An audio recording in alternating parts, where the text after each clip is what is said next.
Alors ça va être une longue histoire, j'espère que tu as un peu de temps quand même, parce qu'on sera centenaire l'année prochaine. Donc c'est une marque américaine qui est née à Philadelphie, qui maintenant est à Seattle, qui n'a toujours fait quasiment que de la course, enfin des chaussures de course à pied depuis les années 75 d'ailleurs, et qui aujourd'hui est toujours concentrée sur le running.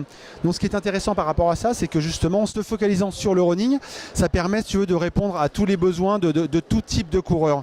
Parce que chaque coureur est différent finalement, et on veut répondre à tous ces besoins-là qui sont vraiment très particuliers. D'ailleurs, tu as les besoins et des envies, et le fait d'avoir développé depuis toutes ces années, d'être focalisé à ce point sur le running, permet aujourd'hui à cette marque justement d'être parmi les leaders et de proposer des produits plutôt très adaptés.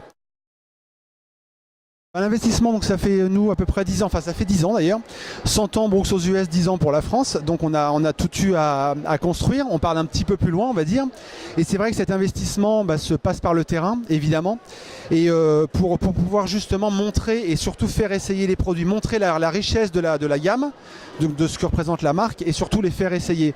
Et ça passe vraiment par le conseil. On a la chance d'avoir une gamme très large, il y a à peu près 25 ou 27 produits hommes, la même chose en femmes, parce qu'il y a toujours une parité homme-femme chez Brooks, qui était d'ailleurs la première marque à faire des chaussures adaptées aux pieds féminins. Donc c'est ce qui est intéressant, c'est le fait de rencontrer les coureurs, et l'accent, je dirais, du développement de la marque en France passe par le terrain. Aujourd'hui, on a une cinquantaine de courses, donc évidemment trail, on a de la route, majoritairement de la route, 60% à peu près, à 70%, et puis des courses déjantées type frappadingue, qui sont aussi qui sont moins axées running, mais qui dégagent une image qui colle à l'image de notre marque, d'ailleurs le fameux Run Happy justement, et ça c'est important d'y être aussi. Alors après, sur les grosses courses, de mémoire, ça va assez vite. On va citer la corrida de Noël à Issy-Moulineaux, le RATJ Reims, Révannes, La Rochelle. On est très fiers d'être ici. Alors il y a eu un partenariat qui a été rapidement signé. On voulait se positionner parce que cette course-là, personne ne peut passer à côté. De toute façon, en tant que coureur, c'est une course qui est, on peut la classer parmi les mythiques en France. C'est une évidence. C'est une très belle course de fin de saison avec une organisation rigoureuse.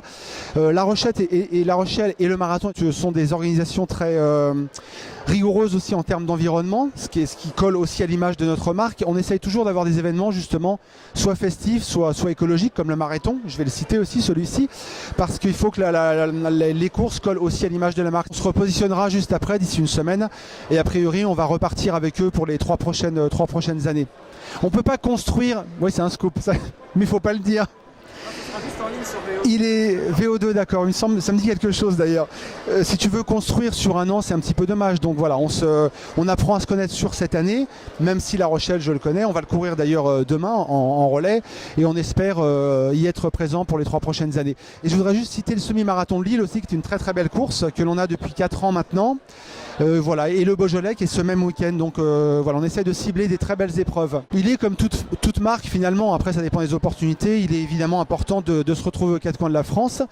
Et je dirais même de se retrouver aussi également sur des petites courses, pas que sur des grosses courses, mais c'est aussi le rôle d'une marque d'aider les petits à se développer, de communiquer sur eux et finalement d'être présent, parce que ça fait partie de la richesse de la course à pied. Merci et longue vie à VO2.